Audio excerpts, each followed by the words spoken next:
Construcción de biomoléculas importantes para la célula, como un fosfolípido de membrana, como los triglicéridos.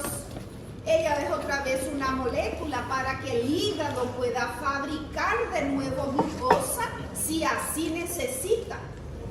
En el hígado nosotros tenemos un proceso exclusivo que se llama gluconeogénesis. La célula usa el glicerol, la célula usa el lactato y usa piruvato, usa también aminoácidos glucogénicos.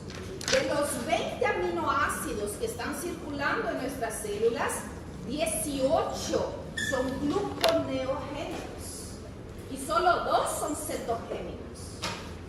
¿Sí? Entonces, ¿se acuerdan que yo dije? El gliceraldehído es una molécula coringa, es un comodín que la célula va a usar para construir otras biomoléculas importantes. ¿Y cuál es la importancia de la dihidroxiacetona? Vamos a mirar esas moleculitas que estamos hablando, porque aquí hay la fórmula de ella, ¿verdad?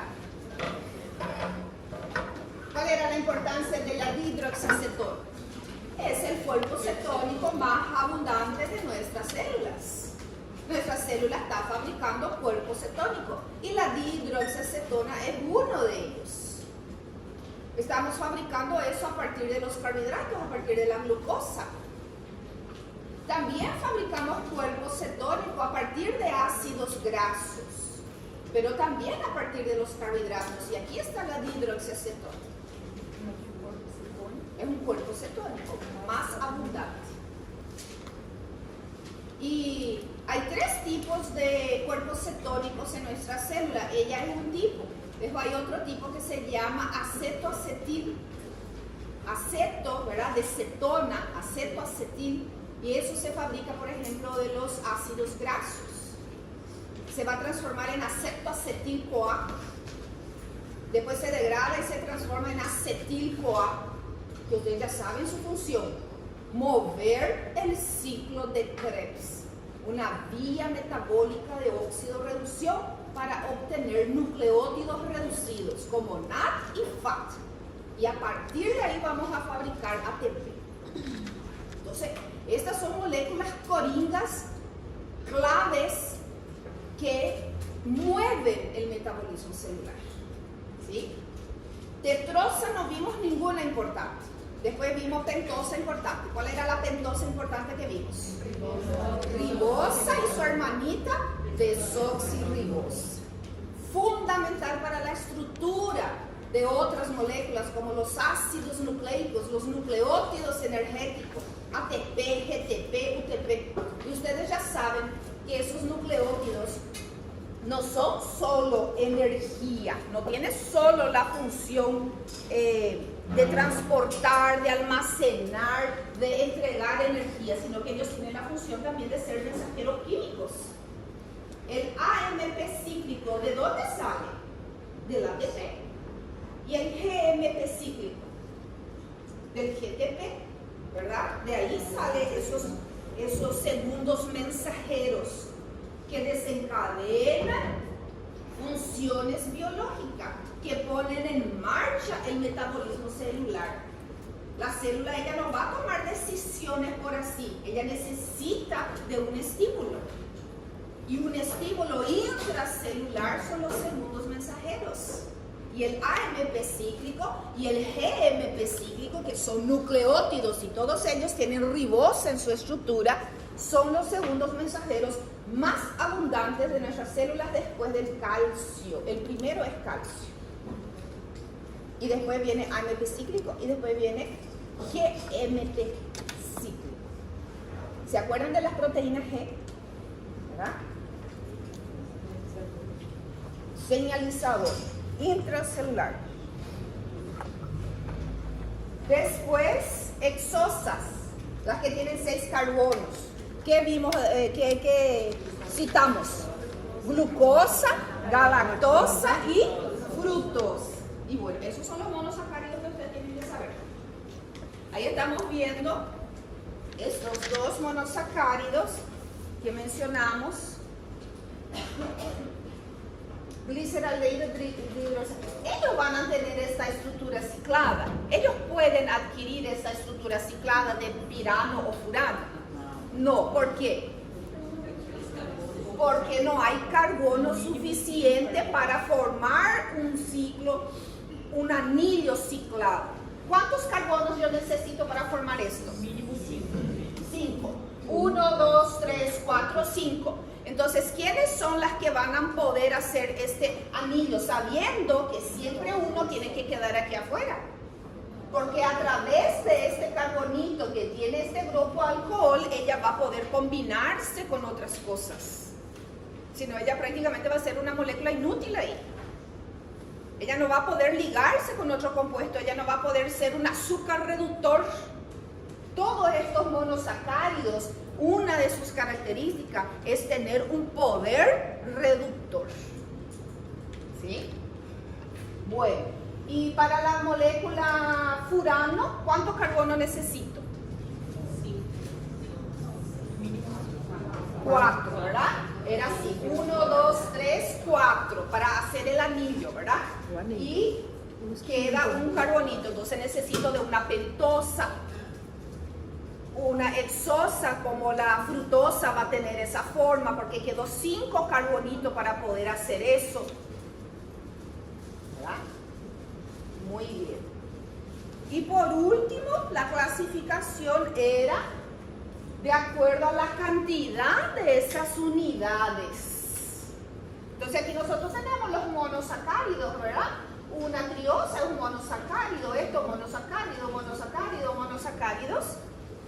Y vimos que las pentosas y las hexosas que pueden formar ese anillo ciclado, ellas pueden unirse unas con otras y formar moléculas más grandes, llamadas disacáridos, oligosacáridos y polisacáridos. Entonces, esa clasificación va a respetar de acuerdo a la cantidad de unidades presentes en esa molécula.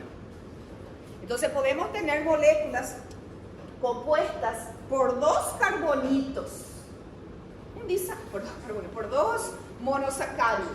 Tenemos ahí un disacárido, sacarosa, maltosa, lactosa, son los más representativos en nuestra alimentación.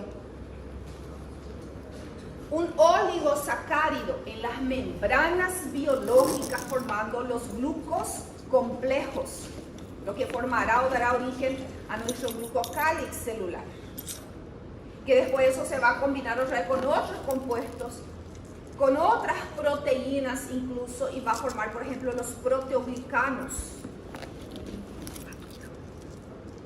Podemos tener, ¿verdad?, secuencias enormes con miles y miles y miles de unidades de estos monosacáridos, y esos son los polisacáridos.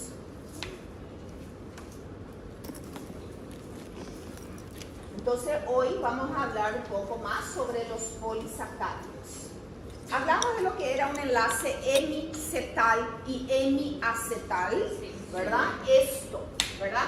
El enlace que parte del carbono anomérico, aquel carbono que tenía el grupo funcional, y hizo un puente con otro carbono. ¿Quién era ese carbono que hizo el puente acá? El último carbono quiral. Entonces está mostrando carbono 2 con carbono 5 en el caso de la fructosa. En el caso de la glucosa, 1 y 5.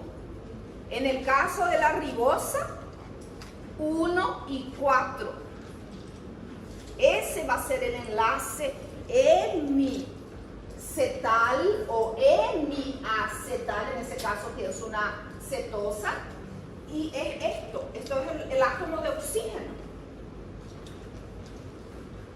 Y esta hidroxila no estaba acá en este carbonito 2, mira, no estaba acá. Esa es la hidroxila, que si queda para abajo es una forma, un isómero, ¿verdad? Y si queda hacia arriba es otro, como está mostrando. Si queda hacia arriba, su forma se llama beta. Para que sepan nomás por qué se llama beta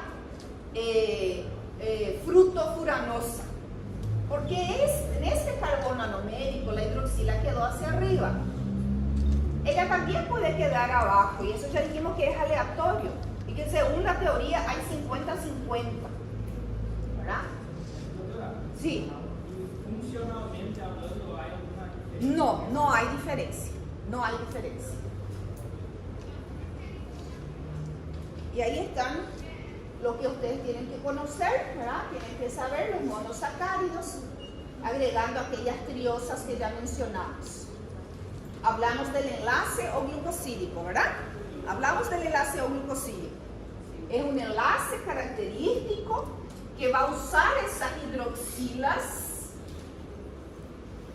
para formar un enlace nuevo, y ese enlace nuevo fuerte característico se llama O-glucosídico, y eso está presente entre los carbohidratos, está presente en los ácidos nucleicos, en los nucleótidos.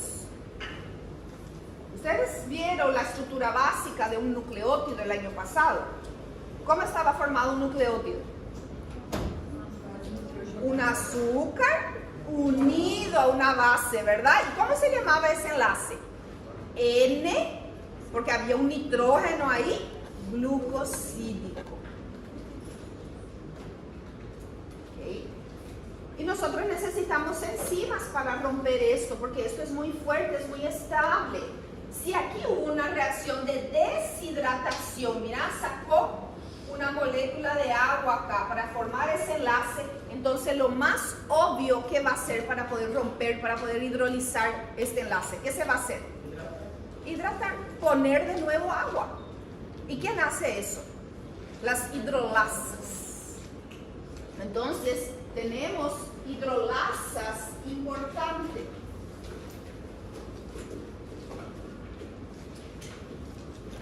Las hidrolasas son el segundo grupo de enzimas, ¿sí? Hay 6 grupos de enzimas. El primer grupo son las oxidorreductasas, ¿verdad? Son las enzimas más abundantes de nuestra célula, haciendo oxidorreducción, obtención de energía, mover átomos, mover energía, mover protones. Eso es oxidorreducción, mover oxígeno, mover los átomos que nos mueven a nosotros. El segundo grupo son las hidrolasas. ¿Qué significa?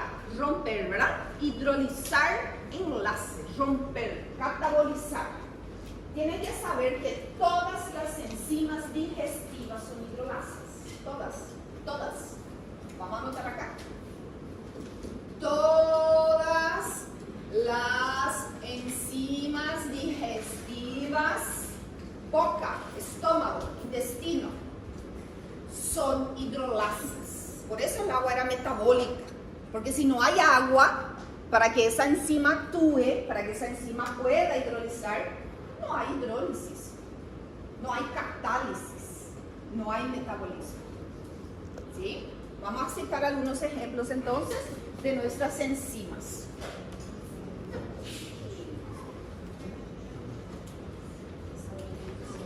Entonces tenemos por ejemplo a nuestra alfa-amilasa. Alfa-amilasa. En la boca ella también recibe otro nombre, la enzima pectialina, es la alfa-amilasa. ¿Qué es lo que ella hidroliza? Ella hidroliza enlace alfa 1,4.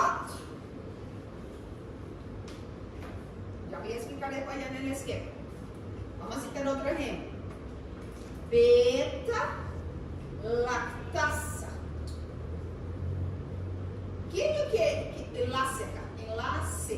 ¿Qué es lo que ella hidroliza? Enlace beta 1,4. Yo ya le dije a ustedes que las enzimas son muy argeladas. Las enzimas son muy específicas. Ellas necesitan de ayudantes, de colaboradores. Ella quiere hacer el mínimo esfuerzo posible. Si ella tiene que hacer algún tipo de esfuerzo, gastar demasiada energía, ella no está ni ahí, ¿verdad? No es conmigo. Ellas son súper egoístas. Ellas no van a sacar, entonces piensa así, una proteína grande que tiene que venir a romper un enlace, transferir un grupo funcional de un carbono a otro carbono, sacar agua, poner, ¿verdad?, elementos químicos, poner grupo fosfato, grupo funcional, sacar grupo funcional. Ella no va a sacar nada de ella, ni un solo átomo de hidrógeno. Esa enzima no va a sacar de su estructura química. Ella necesita a alguien que le dé todo eso. Y ahí entran los colaboradores. Y hay dos tipos de colaboradores: cofactores y coenzimas. ¿Sí? Ya vamos a mencionar cuál es la diferencia entre ellos. Entonces, acá yo tengo un enlace alfa 1,4. Característico del almidón, de la amilosa. La amilosa es un fragmento del almidón. Entonces miren, todo esto es glucosa. Glucosa, glucosa, glucosa, glucosa. Y estas glucosas están unidas entre sí a través de un enlace 1,4. ¿Verdad? Carbono 1, ¿verdad? Carbono 4. 1, 2, 3, 4. Como aquí el hidrógeno quedó hacia arriba, porque esta era una alfa glucosa, ¿verdad? Quedó arriba el hidrógeno, entonces vos tenés un enlace alfa 1,4. Alfa, porque ese hidrógeno quedó hacia arriba. Es lo más fácil que van a recordar. Hidrógeno arriba, alfa. La alfa amilasa solo rompe ese enlace. Alfa 1,4. Acá, ¿qué enlace yo tengo? La alfa amilasa no va a romper porque es 1,2. Y ella viene y dice, ah, este es 1,2. No es conmigo. Ahí ella viene acá y dice, ah, este es beta. El hidrógeno quedó abajo, ¿verdad? La hidroxila estaba arriba y entonces esta galactosa era una beta galactosa. Es ahí donde hay la diferencia, ¿verdad?, de si quedó arriba o abajo, el tipo de enlace. Entonces viene la alfa amilasa que rompe enlace 1,4, pero viene y dice, ah, pero esto es beta. No es conmigo, pues yo rompo solo alfa. Es más o menos como un funcionario público. ¿No es? Vai. É lá na outra casilha. Sim, assim é.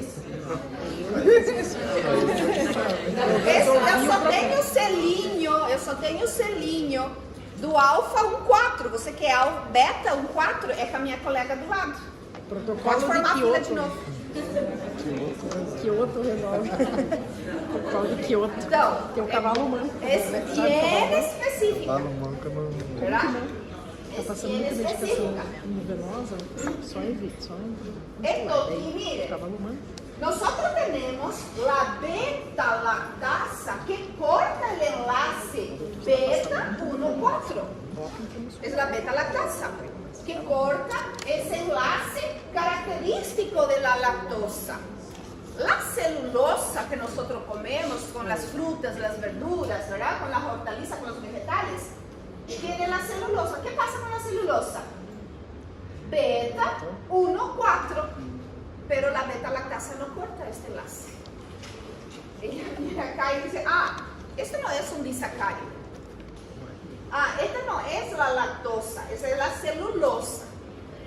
No es conmigo. Nosotros no tenemos la enzima que corta el enlace beta 1,4 de la celulosa. Por eso no podemos digerir la celulosa y ella se convierte en ese momento entonces en una fibra alimenticia, pero que sí nuestras bacterias saben usar. ¿Sí? Ellas son fuente de alimento para nuestras bacterias gastrointestinales. Entonces, ellas son así de específicas.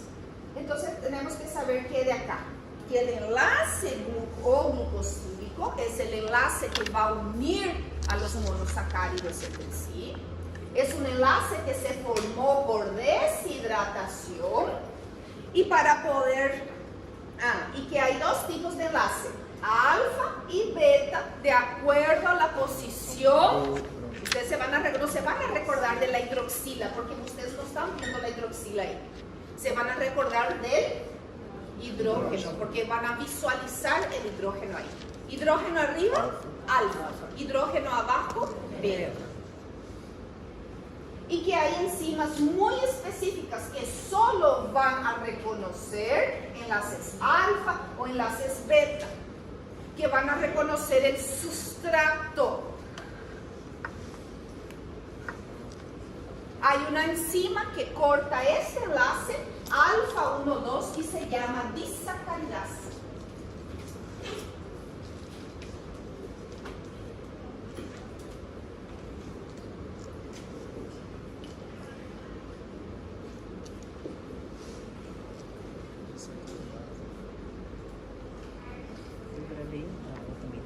Característico de la fructosa, nuestro azúcar de la mesa, nuestro azúcar de la caña, azúcar de la remolacha, ¿verdad?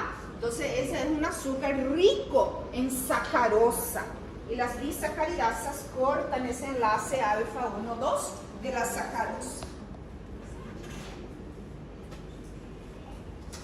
En esa imagen vemos la importancia de los oligosacáridos, componentes fundamentales de la membrana plasmática en su cara externa. Esos oligosacáridos que se unen con fosfolípidos de membrana para originar glicolípidos. Esos oligosacáridos que se unen con proteínas de membrana para formar glicoproteínas. Y ahí está su función de reconocimiento. Mira, este virus reconoce esta célula, esta bacteria reconoce esta célula. Reconocimiento celular, señalización. Muchos de ellos son antígenos. Miren cómo este anticuerpo se está uniendo a esto. ¿El anticuerpo se une a qué? A un antígeno. Muchos de ellos actúan como antígenos de membrana. Entonces aquí le puse un ejemplo. Entonces, el eritrocito tiene más de 250 tipos diferentes de glicoproteínas o glicolípidos que actúan como antígenos. Algunos de ellos nosotros sabemos, conocemos, determinamos, sabemos su función, otros no. Aquí hay un ejemplo del que nosotros sabemos, que nosotros usamos. Antígenos de membrana en el eritrocito, que fue empleado para identificar esa célula dentro de un sistema sanguíneo. Existen 33, nosotros usamos 2. Sistema ABO y sistema Rhesus. Yo les estoy mostrando uno, sistema ABO. ¿Qué es la ceramida? Apaga un poquito la luz, por favor, acá al frente. ¿Qué es una ceramida? ¿Alguien ya escuchó qué es una ceramida? ¿Una proteína? ¿Un lípido? ¿Qué es? Es un lípido, ¿sí? La ceramida es un lípido de membrana. Y a ese lípido de membrana hay una secuencia de oligosacáridos. Esto está determinado por nuestros genes. Hay 3 genes involucrados en la formación de estos glicolípidos. 3 genes en 3 cromosomas diferentes. ¿Sí? Entonces, miren, todos nosotros, saquen esto que está acá, saquen eso, todos nosotros tenemos estas mismas secuencias. Mira cómo toditos son iguales. El que tiene esta secuencia es el grupo sanguíneo O, va a pertenecer al grupo sanguíneo O. El que tiene este es el A y el que tiene este es el B. Miren de aquí para abajo como toditos son iguales. Glucosa, galactosa, N-acetilgalactosamina, galactosa y fucosa. Fucosa es un monosacárido derivado de la glucosa que nuestra célula va a modificar. Toditos tenemos esa secuencia. Esa secuencia se llama antígeno H. Todos tenemos el antígeno H, menos un grupo muy limitado en la población mundial carece del antígeno H y forman parte del famoso grupo sanguíneo Bombay, que fue determinado por primera vez en India, en la ciudad de Bombay. ¿Sí? Entonces, ¿qué pasó con esas personas? Ellas tienen una mutación genética que no expresa el antígeno H. Y si no hay antígeno H, ¿qué no hay? No hay sistema ABO. Ellos no tienen sistema ABO. Imagínate un poco. Ellos no pueden recibir sangre de ningún grupo del sistema BO y ni donar. Ellos solo pueden recibir y donar para el sistema Bombay. Bueno, entonces, todos tenemos el antígeno H. Perfecto. Ahí hay un gen que determina una enzima, una transferasa, llamada transferasa A. ¿Qué hace la transferasa A? Viene en el antígeno H y coloca una N-acetilgalactosamina. Esto ya es otra molécula, ya es otro antígeno y ya recibió el nombre de antígeno A. Y las personas que expresan este antígeno A pertenecen al grupo sanguíneo A. Hay otras personas, en vez de tener el gen para la transferasa A, tiene otra transferasa, se llama transferasa B. ¿Y qué hace la transferasa B? Sobre el antígeno H viene y coloca una galactosa. Y quien presenta esta secuencia, entonces, tiene antígeno B y por lo tanto pertenece al grupo sanguíneo B. Y algo extraordinario pasó, que hay personas que expresan la transferasa A y la transferasa B. Así que en la membrana de su hemácia están presentes los dos. Entonces ellas pertenecen al grupo AB. Y hay personas que tienen el antígeno, o sea que tiene el gen, ¿verdad? El O, que transcribe una transferasa O, pero ella es súper caigüe y ella no hace nada. No faz nada.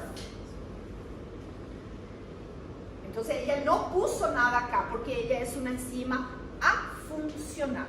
É mais básico, né? Sí. Entonces, ella no puso nada ahí. Y entonces el antígeno H no sufrió modificación. Entonces, todos los pacientes que son antígeno H son también antígeno O y pertenecen al grupo sanguíneo O. Y así tenemos 4 fenotipos: O, A, B y AB. Ese es el sistema ABO, determinado por antígenos de membrana eritrocitaria, que son glicolípidos. El otro sistema es el RH. El RH también son secuencias de oligosacáridos, pero unido a proteína. El que expresa es positivo y el que no expresa es negativo. Y ahí combinamos los 4 fenotipos del sistema BO con el positivo y negativo y conseguimos tener 8 fenotipos posibles. ¿Verdad?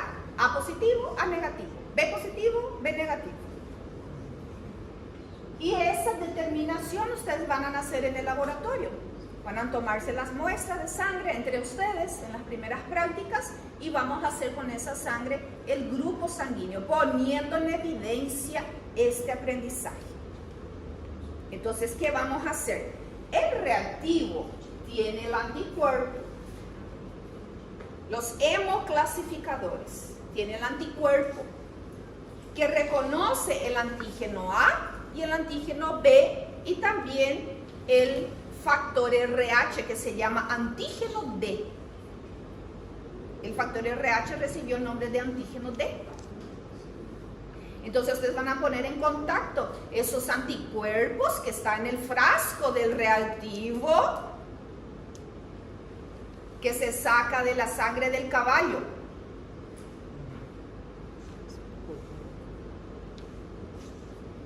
Y van a poner en contacto con la hemácia de ustedes, con la sangre que tiene los glóbulos rojos, los millones de glóbulos rojos.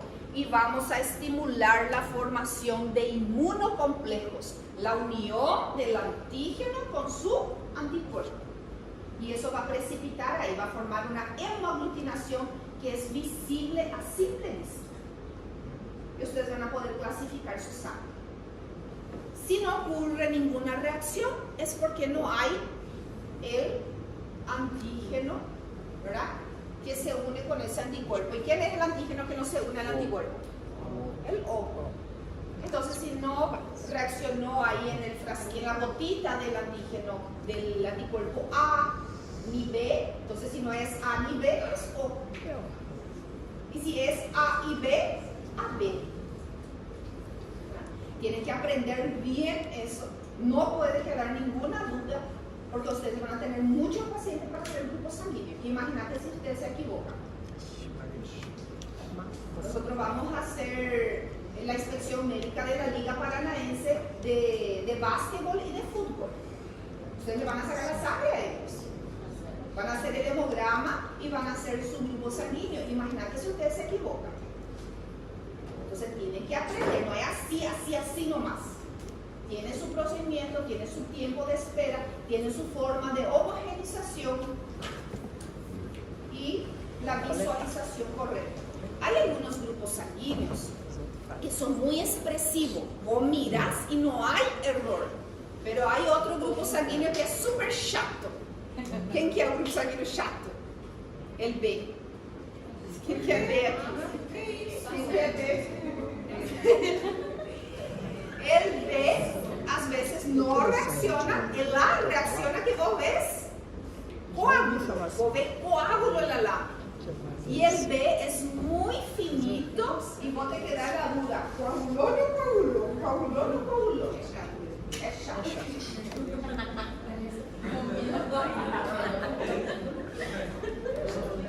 Hoje não é teu dia? Hoje não é teu dia? Funcionário público. Eu já tinha ouvido falar disso.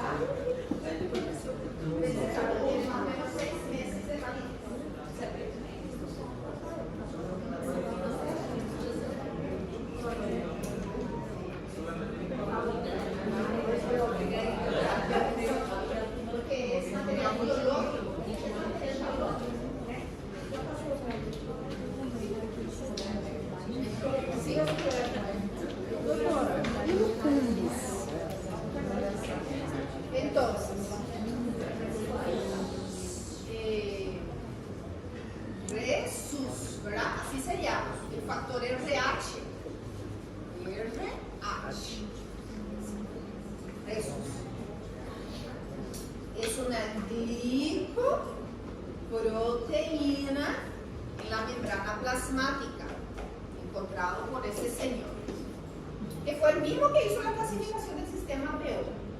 Por lo visto que él adoraba estudiar esa parte, ¿verdad? Solo que este es un glicolípido y este es una glicoproteína. Entonces, aquellos que expresan, porque eso está en su gen, la expresión de esta glicoproteína es el positivo. Entonces nosotros le ponemos aquí, tiene un factor, o sea, tiene el antígeno D, posee y expresa el antígeno D. ¿Quién es el antígeno D? Esta glicoproteína. Entonces vamos a anotar acá, antígeno D. D. Y hay una serie de variaciones en ese antígeno D. Hay el D fuerte, hay el D débil. A veces parece que era positivo, no era, o era negativo había sido, pero pareció que precipitó. Hay que tener mucho cuidado, porque esto puede Si vos le transfundís mal a una persona, le puede matar, ¿verdad? Sí. Por incompatibilidad, emboliza. Esa reacción que ustedes van a ver en la lámina, que emboliza la hemoaglutinación, eso sucede adentro del vaso sanguíneo si vos le transfundís mal a la persona. Va a poner todito los riñones. Entonces va a haber un fallo renal agudo que puede llevar a la muerte de la persona en pocos minutos. Incluso que hay reacción tardía, que el paciente puede sufrir 24, 48 horas después. Y aquellos que no expresan la glicoproteína, el antígeno B en su membrana, entonces son los negativos. Se le pone así. Entonces, el que posee el antígeno O, él puede o no puede tener esa glicoproteína. Si él tiene, él va a ser O positivo. Y si él no expresó, él es O negativo. Y la misma cosa con los demás. Este factor RH, él da mucha reacción ¿cómo se dice? Muy fuerte. ¿Por qué? Porque existen millones de glicoproteínas en la membrana. Por eso es muy riesgoso cuando se transfunde un RH positivo a un negativo. Va a reaccionar violentamente porque son millones, entonces la reacción va a ser muy aguda. ¿Sí? Por eso hay que cuidar. Por eso el tema también de la eritroblastosis fetal, ¿verdad? Cuando la madre es negativa, RH negativa, y su bebé es RH positivo y sensibilizó a la mamá. Entonces la mamá empezó a producir anticuerpos. ¿Y qué pasa con esos anticuerpos? Atraviesa la barrera hematoplacentaria y va a ir a atacar el bebé y va a ir a hemolizar la sangre del bebé. Imagínate que ese bebecito que está formando todos sus órganos, está formando, ¿verdad? Su sistema sanguíneo también tiene que oxigenar todas esas células para la diferenciación y esas hemácias se están destruyendo. Entonces, la médula ósea, que es funcional, empieza a liberar glóbulo rojo inmaduro. ¿Y quién es el glóbulo rojo inmaduro? Eritroblasto. Por eso se llama eritroblastosis. Porque nosotros vamos a analizar eso y vamos a ver un gran aumento de los eritroblastos en la sangre del bebé. Y eso puede llevar a la muerte del bebé, como también a complicaciones importantes en la madre. Por eso hay una vacuna que se pone, que va a formar un complejo con esos anticuerpos de la madre y no va a permitir el paso a través de la barrera transplacentaria. Doutora, e o CUMBIS? O que consiste o CUMBIS? Sí, y determinar si la mamá está sensibilizada y está produciendo anticuerpos. Eso. Es un análisis muy barato, sencillo de hacer. Yo voy a poner en contacto la sangre con un plasma que yo sé que tiene el anticuerpo y voy a ver si hay reacción ahí. Si hay reacción es positivo. Hay presencia de anticuerpos embolizantes. Una persona puede producir esos autoanticuerpos en una enfermedad autoinmune y que destruye sus propios glóbulos rojos. Y eso, por ejemplo, causa la anemia hemolítica. El paciente empieza a hemolizar, a destruir sus propios glóbulos rojos. ¿Por qué? Porque empieza a producir autoanticuerpos embolizantes. Entonces el hígado va a inflamar, el vaso va a reventar, va a haber una ictericia y va a haber una anemia importante. Eso es el cuadro clínico de una anemia hemolítica. Y un análisis rápido, barato para saber hacer desde CUMBS. Desde CUMBS. Bueno, y luego vienen ya los polisacáridos. Vamos a hablar un poquito entonces de los polisacáridos.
amidón, la amilosa, la celulosa y el glucógeno. Hay muchísimo. Estos son los que básicamente tenemos que recordar que esto es vegetal y que esto es del tejido animal.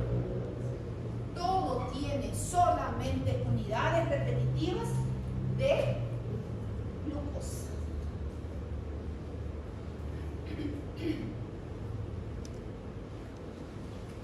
Y hay otros que tienen las unidades que no son todos iguales y por eso recibieron el nombre de hetero. Heteropolisacáridos.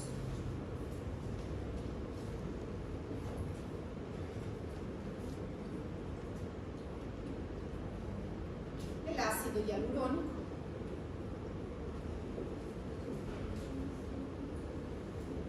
el condroitinsulfato, el queratansulfato,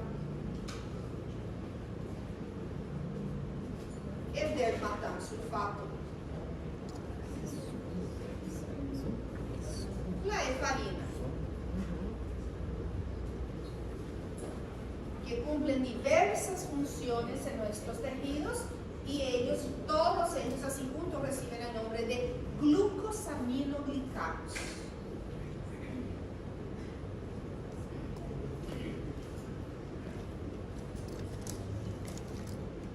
¿Por qué? Porque la mayoría de ellos tienen el nitrógeno, ¿verdad? Glucosaminoglicanos, tienen nitrógeno en su estructura. Ahí están. Actúan como lubrificante del líquido sinovial. El ácido hialurónico es un componente normal del líquido sinovial.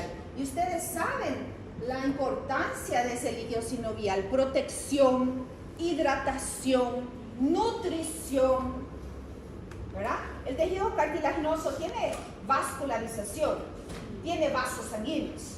No tiene vasos sanguíneos. Entonces él necesita tejido que lo rodee, él necesita medio que pueda nutrir a esa célula, porque sí tiene célula y tiene metabolismo. ¿Sí? Condroitinsulfato, otro componente muy importante, y ustedes van a estar suplementando esto en sus pacientes. Esto se suplementa para tener fortaleza en los cartílagos, los tendones, los ligamentos. El ácido hialurónico para la hidratación de ese tejido, porque el ácido hialurónico es una molécula muy grande, de elevado peso molecular, y atrapa muchas moléculas de agua y forma esa gelatina. ¿Sí? Ahí tenemos a la heparina, que es nuestro anticoagulante natural producido por los mastocitos. ¿Dónde están los mastocitos? En el tejido conectivo.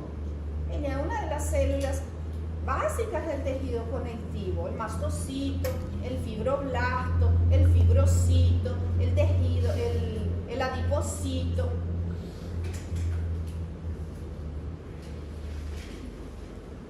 El plasmocito, ¿verdad?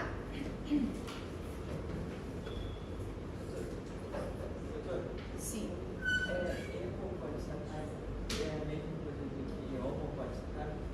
Hemo o homo, sí, es lo mismo. Ellos son entonces, mira, los glucosaminoglicanos se pueden asociar a proteínas que forman a la matriz extracelular. Entonces ahí tenemos algunas imágenes, ¿verdad?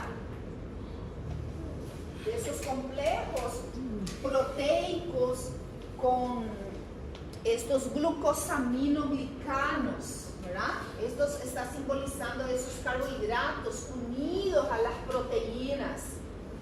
¿Quién es lo que fabricaba esas proteínas? El fibroblasto. El fibroblasto es el responsable de la fabricación de proteínas en los tejidos conectivos, el tejido de relleno, de sostén, de soporte, de metabolismo celular. Entonces esa es la importancia de estos glucosaminoglicanos. Y cuando ellos se unen, ¿verdad?, a proteínas, a péptidos, secuencias de péptidos, se llaman peptidoglicanos, como por ejemplo las bacterias, seguramente que ya se mencionó eso en micro, y los proteoglicanos, muy importante para nuestras células. Conectividad,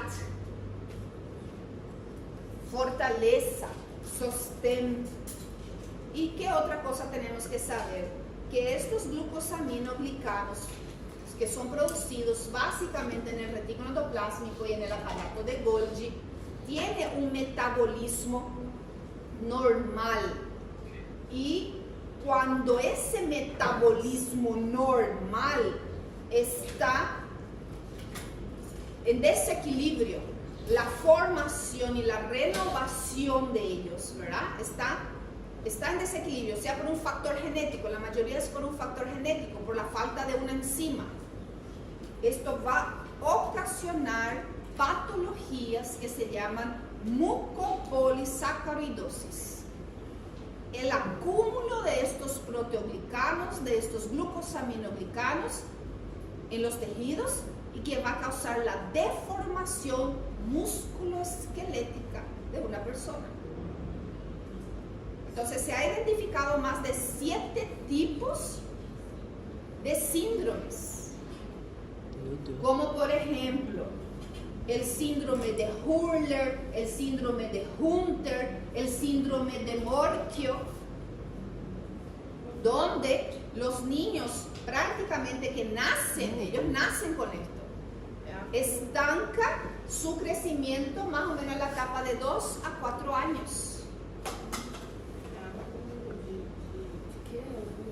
De los mucopolisacáridos, de los glicosaminoglicanos, de todos los heteropolisacáridos que vimos en el tejido, donde se producen. Ellos se producen en el tejido conectivo.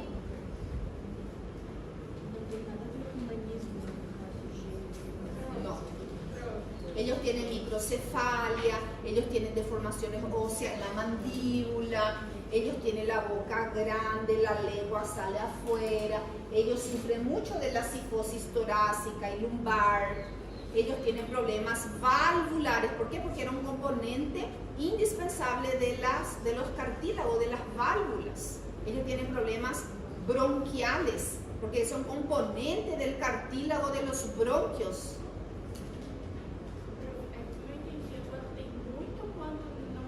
Cuando está alterado, puede ser mucho o puede ser la falta. Mucopolisacaridosis es el acúmulo. El acúmulo. ¿Sí? Entonces, a ver si podés leer este que dice acá. Ahí va a leer la compañera.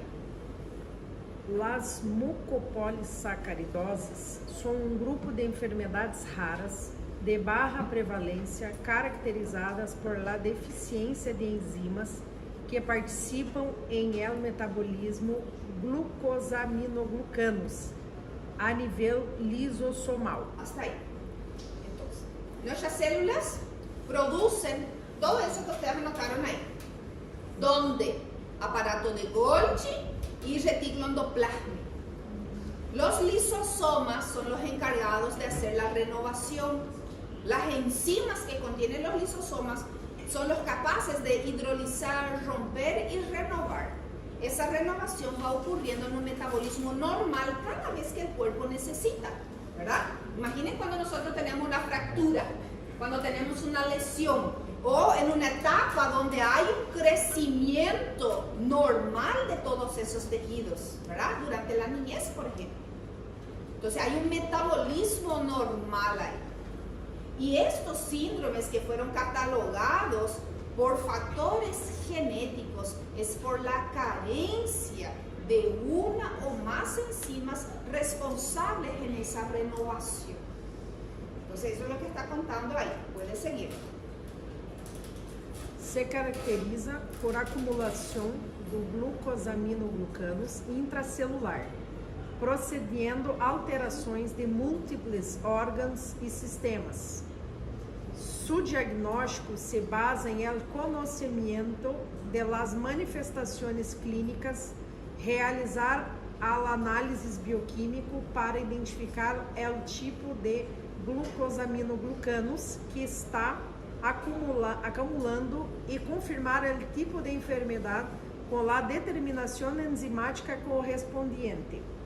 Su identificación es fundamental para iniciar un tratamiento oportuno, teniendo en cuenta que actualmente existe manejo transdisciplinário e tratamento de reemplazo enzimático para síndrome de Hüller, né? La mucopolissacaridose tipo 1 é o síndrome de Hüller. Então, eles já puderam identificar que enzima faltou, qual é o glucosamino que se acumula. E eles já fizeram um medicamento para isso. Então, sim. Então, para poder tratar de una forma precoz y oportuna antes que ocurran las deformaciones, ¿verdad? Por eso dice, es importante detectar de una forma precoz para empezar un tratamiento oportuno. Doutora, mas precoce quando que... Eu não consigo visualizar isso num pré-natal. Claro, não podemos. Não tem como. Tá, nasceu. Quando ele empieza a engatinhar, a sentar, a caminhar. Aí então Sim. você vai ver. Más o menos, frecuentemente es alrededor de los 24 meses. Y ahí ya hay mucha alteración musculoesquelética. Sí. Después tenés la mucopolissacaridose tipo 2, ese se llama síndrome de Hunter. El tipo 4 se llama Morquio. El tipo 6, Maroteaux-Lamy. De los 7 que hay, estos son los que tienen tratamiento actualmente. ¿Sí?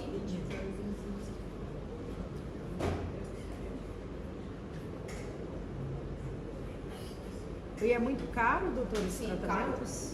Y es un tratamiento de por vida. La expectativa de vida de ellos son entre 20, 25, 30 años. Isso com o tratamento. Sem tratamento, a expectativa de vida, então, é muito menor.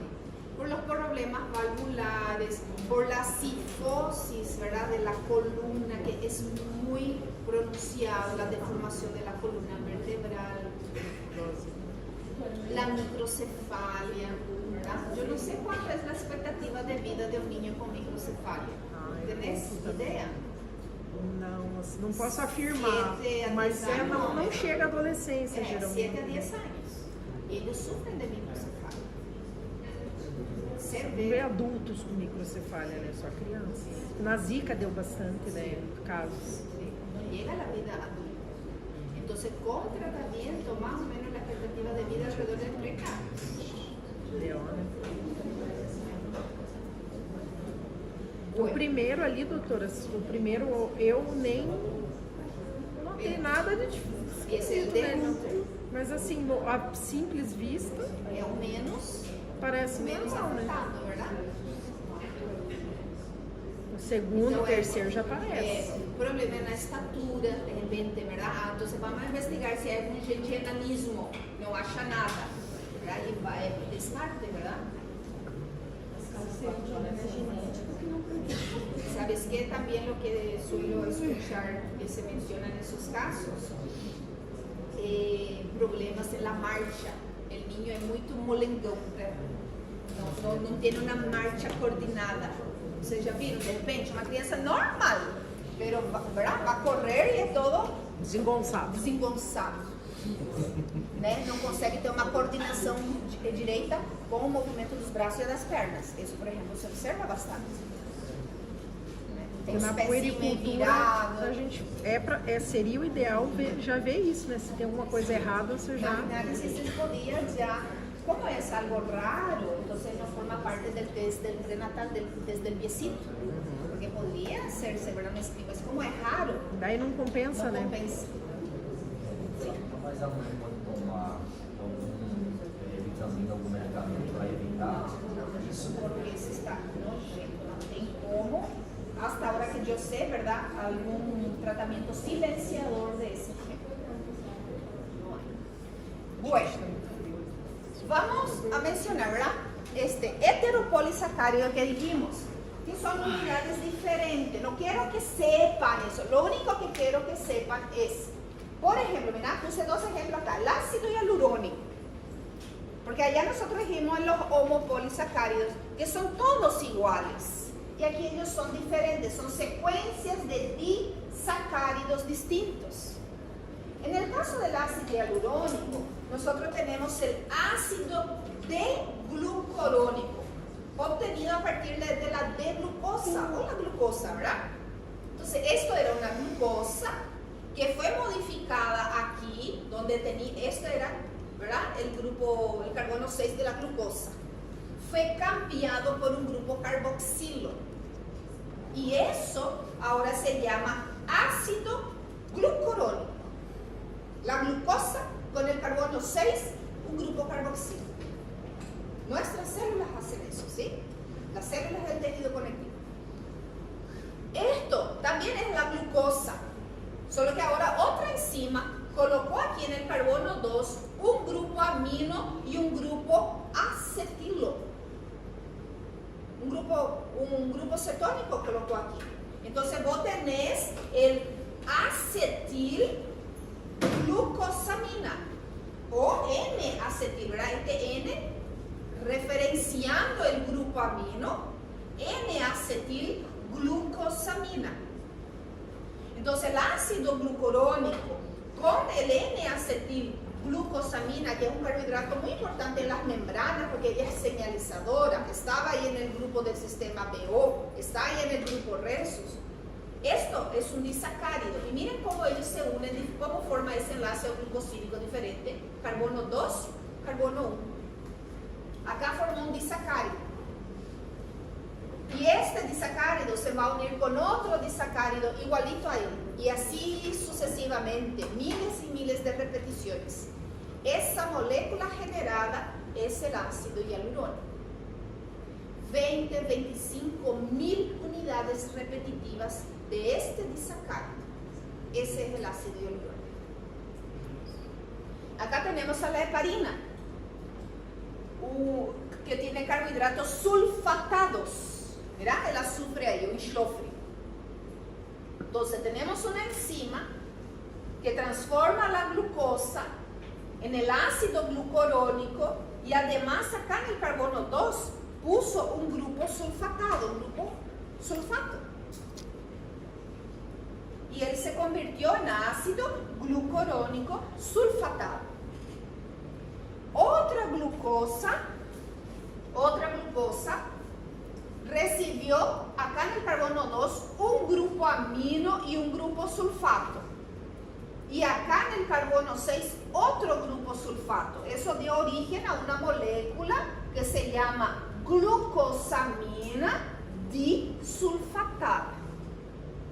Entonces, ese ácido glucurónico sulfatado se une con esta glucosamina disulfatada y formó un disacárido. La repetición de estos disacáridos forma la heparina, nuestro anticoagulante natural, producido por una célula abundante en el tejido conectivo, que es el mastocito. ¿Sí? Entonces así se van formando estos glucosaminoglicanos. No quiero que sepan quiénes son estos compuestos químicos, cómo es su estructura. No ocupen espacio, lugar ahí en su mente tratando de decorar esto, porque realmente es difícil. No es fácil. Cada uno tiene estructuras diferentes, componentes diferentes. Yo lo que quiero que ustedes sepan es que ellos tienen unidades distintas, que ellos son moléculas que poseen grupos aminos y grupos sulfatos, y por eso reciben ese nombre, glucosaminos. Y que ellos son moléculas grandes, de elevado peso molecular, y que cumplen diversas funciones en nuestras células, como pusimos acá, creo que puse, ¿verdad? Fortaleza, elasticidad, protección, lubrificación, ¿sí? Está presente en su uña, pelo, hueso, piel. Por eso está muy presente en las escleroproteínas. Ellos se combinan con proteínas, formando las escleroproteínas. ¿Qué más? Que ese ácido hialurónico y el condroitinsulfato tiene mucha aplicación clínica. Vamos a mencionar el ácido hialurónico.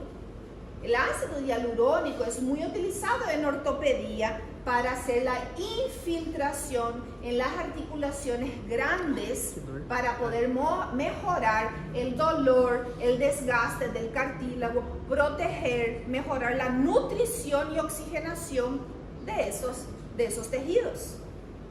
Y que eso se llama viscosuplementación. Y que hoy en día nosotros obtenemos el ácido hialurónico a través de la biotecnología, que hay bacterias y hongos que producen el ácido hialurónico humano para nosotros. Porque antes esto se obtenía de la cresta del gallo, de las aletas del tiburón. ¿De qué? Aletas del tiburón, aletas. Ah, tá.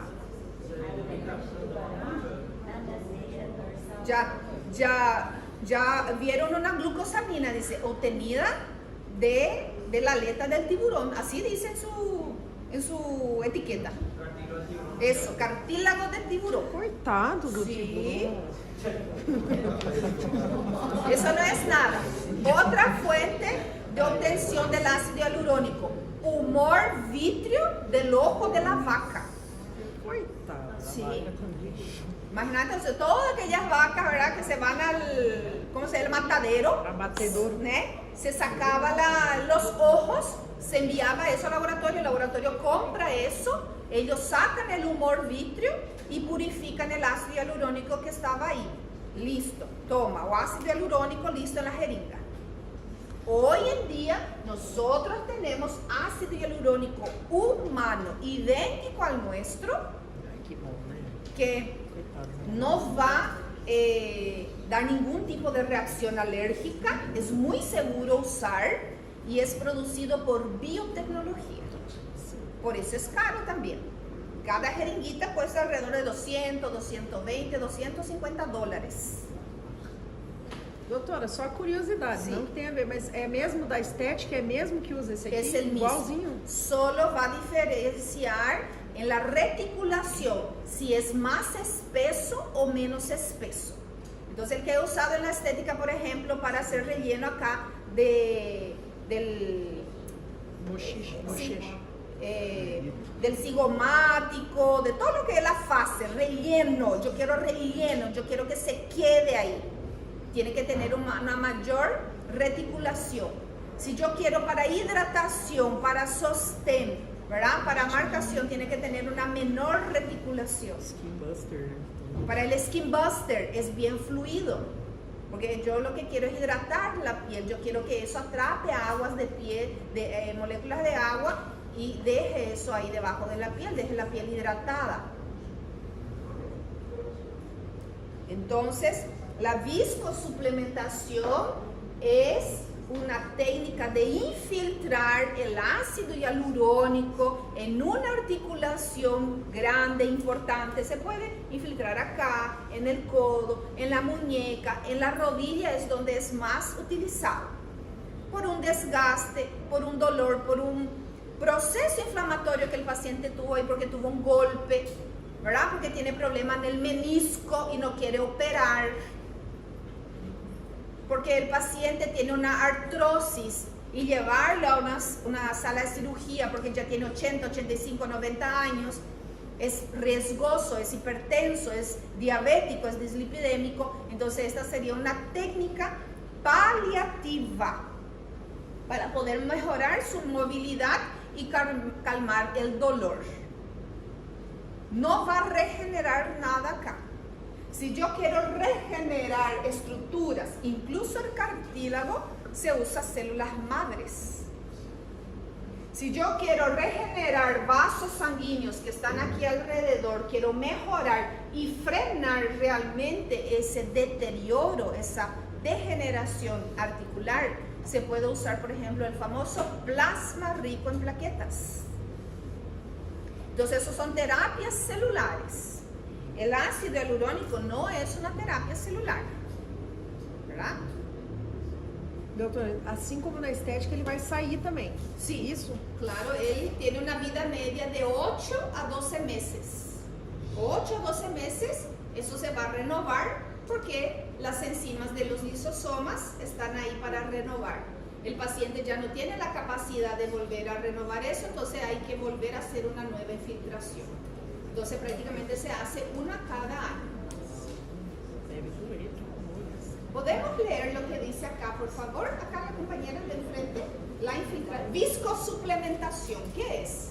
La infiltración de ácido hialurónico, también denominada viscosuplementación, tiene el objetivo de disminuir el dolor articular y mejorar el estado funcional de la articulación artrósica y, más particularmente, la rodilla.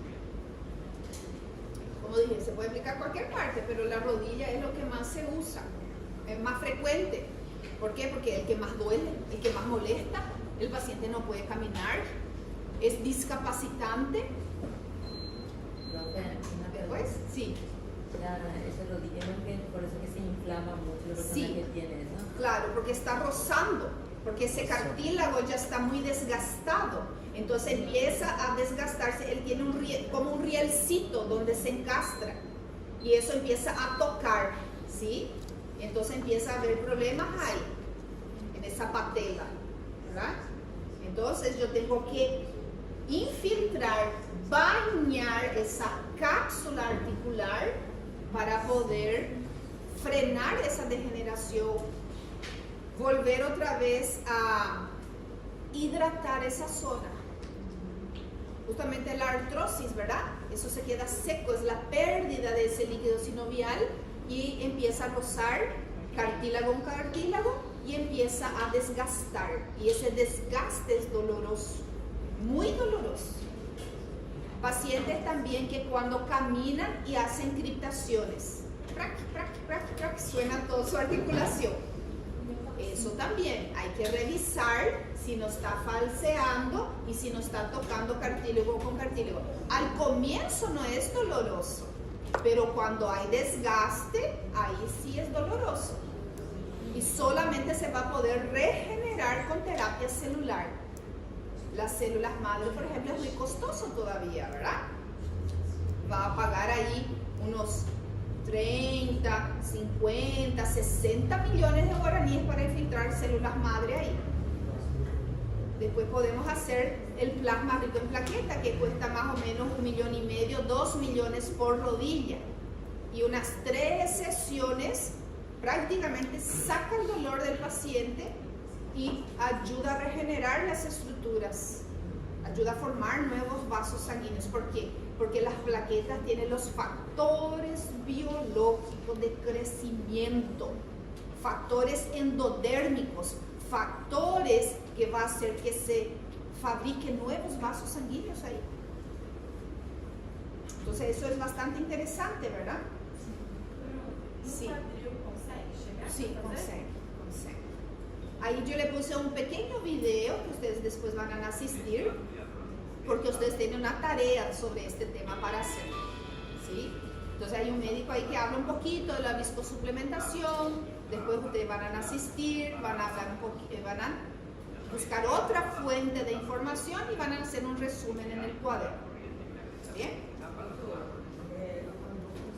O desgaste traz essa falta desse líquido, né? Trauma também pode. Trauma. Los pacientes deportistas, ¿verdad? Vamos a buscar acá si tengo una imagen sobre... Terceiro andar, Zé. Terceiro. ¿Cuál? Sí, se hace muy frecuente. Muy frecuente se hace.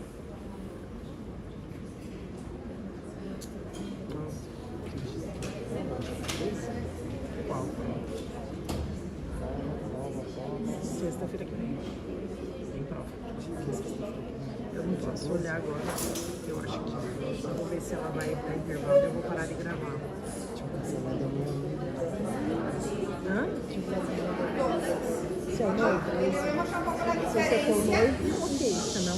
La diferencia entre el plasma, la viscosuplementación, ¿verdad? Porque ustedes van a investigar sobre la viscosuplementación. Y el plasma se obtiene del propio paciente. Yo no voy a comprar el material que yo voy a poner en el paciente. Vamos a obtener autólogo. Por eso es más barato. Más o menos en Brasil se cobra entre 3.000 a 5.000 por rodilla. Sí, 3.000 a 5.000 reales por rodilla para hacer ácido hialurónico. ¿Por qué? Porque la jeringa es cara, es costosa. Este procedimiento es mejor porque vos tenés factores biológicos de crecimiento, es del propio paciente y tiene un menor costo porque vos no vas a comprar el material. Entonces es alrededor de, acá por ejemplo, yo no manejo el precio en Brasil porque no sé si se hace, ¿verdad? Eu nunca nem Pero ouvi falar disso aí. acá se cobra 1.500.000, 2 millones por rodilla. Es un procedimiento sencillo, simple, no se necesita anestesia, se hace se enfría bien el local con hielo, con una bolsa térmica fría, para desensibilizar la piel y no sentir la aguja. Porque el plasma, al infiltrar el plasma, no duele nada. Nada no duele. Doutora, eu não entendi. É só o plasma ou tem mais alguma coisa dentro? Sí. En mi caso, el que yo uso, ¿verdad? Tiene el ozono. Yo uso el ozono para activar la plaqueta y desgranular la plaqueta. A ver, hay otro.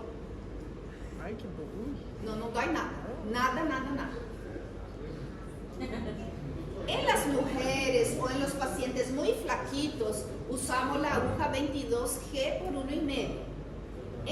Ahí está el ozono, ¿viste? Não, os olhos eu já fiz, ¿Verdad? assim, eu sei como é que é, mas... En los pacientes más grandes, con rodilla más grande, en los varones, en los obesos, usamos la aguja 21G para llegar dentro de la cápsula articular. La aguja 21G es la más larga, ¿verdad? Vamos a ver aquí más pacientitos. Sí. Por alérgica não, porque é próprio material do paciente. Pode causar uma inflamação? Sim, mas é o que eu quero também. Para regenerar. Para regenerar, porque uma inflamação aguda, eu vou estar ativando fibroblastos. ¿Sí? Ó o ozônio. Você se aplica o plasma e en la misma, como hago acá para agrandar? Não tem. Ahí. En la misma agujita acá, vos solo desconectar tu jeringa, deixa a agulha ali y colocar 10 ml de ozono en el mismo orificio. ¿Para qué? Para activar toda esa plaqueta. Entonces las plaquetas se desgranulan y vierten todo su contenido, que son los factores biológicos de crecimiento, que son más de 50 tipos diferentes. Pero para eso el paciente tiene que pasar por una dieta preparatoria para fomentar y aumentar sus niveles plaquetarios. Él tiene que hacer una dieta antiinflamatoria para que las plaquetas no desgranulen sus factores biológicos, sus gránulos, en la sangre, sino que yo tenga una plaqueta súper llena de factores y desgranule en el lugar de infiltración. ¿Sí? Miren este pie diabético, ese es ozono. Miren el pie diabético del paciente, aplicación de ozono, y miren un poco cómo mejora. ¿Ah? Luego, post la aplicación. Ahí hay un video. Miren un poco. Después eso se limpia, hay que sacar toda esa piel muerta, esa piel necrosada y estimular entonces la regeneración. Ese plasma rico en plaqueta se hizo y se colocó ahí en el dedo del piecito del paciente con pie diabético. Entonces se limpia, se saca todo, queda hay un agujero, ¿verdad? Y nosotros hacemos como si fuese un tampón ahí de plasma rico en plaquetas.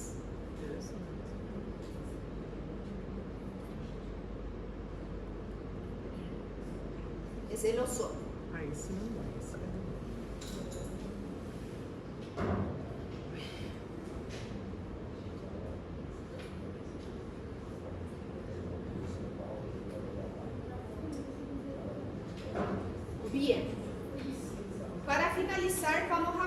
entonces de las tareas que ustedes van a traer para la próxima semana. Hay 2 temas.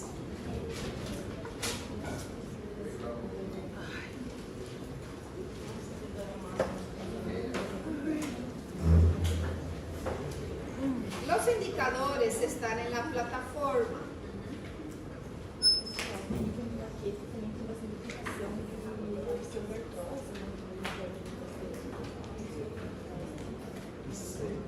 Consulta fuentes confiables de información y elabora un informe sobre los siguientes temas. Vamos a tener 2 temas. Entonces va a ser una página para cada tema. En el slide ya hay, o sea que allá en la plataforma ustedes ya tienen un artículo sobre intolerancia a la lactosa y también tienen un artículo sobre la viscosuplementación. Van a buscar otra más porque yo quiero 2 fuentes por cada tema. Entonces uno ustedes ya tienen, falta uno, ¿sí?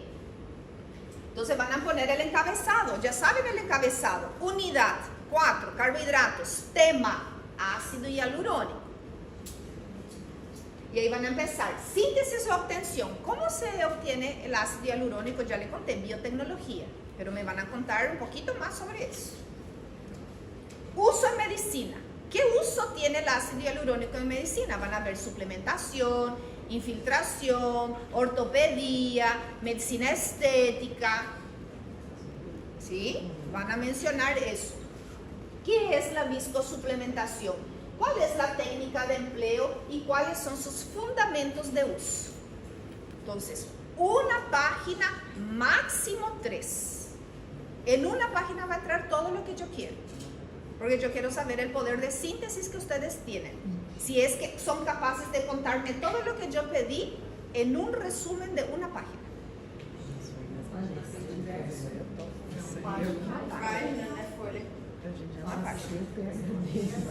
Tema 2, intolerancia a la lactosa. ¿Qué van a investigar? Concepto. ¿Qué es la intolerancia a la lactosa? Ustedes ya saben que la lactosa es un disacárido, es un azúcar que existe en la leche de los mamíferos.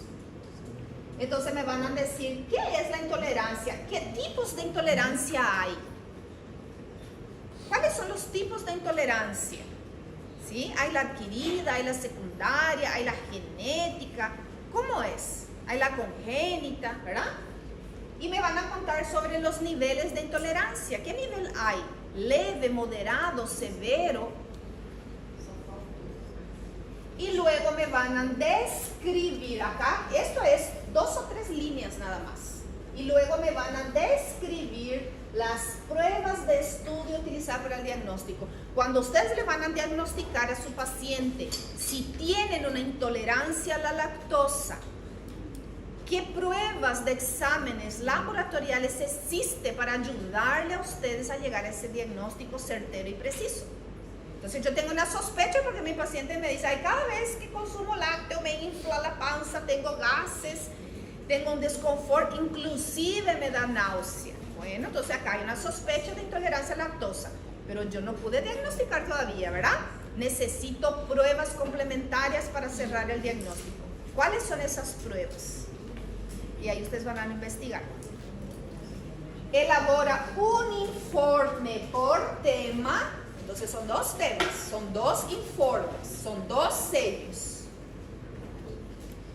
Se evalúa riqueza de contenido y poder de síntesis. Como yo dije, ¿qué es lo que me pudieran contar todo lo que yo quería en 1 o 2 páginas? Perdón, acá es 1. No, el mínimo era porque son 2 temas, ¿verdad? Entonces, máximo 6 páginas. No quiero que estén llenando de cosas, porque eso ustedes tienen que hacer a mano. No van a estar ahí escribiendo 3, 4, 5 páginas, ¿verdad? Una página, 2 páginas, suficiente. Originalidad debe ser de autoría propia y no copiar del compañero. Ese estaba del año pasado, porque el año pasado ellos tenían que entregar en la plataforma digital y algunos compañeros se olvidaban de borrar el nombre del que hizo el trabajo e entregava com o nome do companheiro. Nossa, não se deu nem o trabalho. Não sabia nem colar. pasos. Fuentes bibliográficas, mínimo 2 fuentes. Reportar en el trabajo, ya saben, eso está en el encabezado. ¿Verdad? Tema, fecha, nombre de alumno, referencia. 2 tiene que haber ahí por cada tema. Debidamente completado el nombre. Ya saben que voy a sellar en ese encabezado. Entonces ahí van a tener 2 trabajitos, 2 sellos nuevos para poder entregar para la próxima semana. Y la próxima semana es el lunes, tenemos clase el lunes.